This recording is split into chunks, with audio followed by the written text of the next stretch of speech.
What's up guys, kumusta po kayo? My name is Jeff. For today's video, magluluto po tayo ng super yummy, special, delicious, creamy paksiw na ista with gata and with maraming kulay. Hugasan po natin ng maigi ang ating fish cut into medium size. Mag-slice tayo ng sibuyas, bawang at loya. In a cooking pot, i-arrange po natin ang ating mga na-slice na mga sangkap. So yung ating sibuyas, bawang at loya. Mag-add tayo ng iba pa nating mga pampalasa.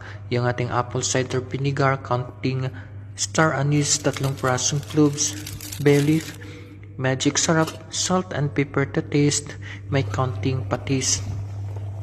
I-add na rin po natin ang ating creamy coconut milk.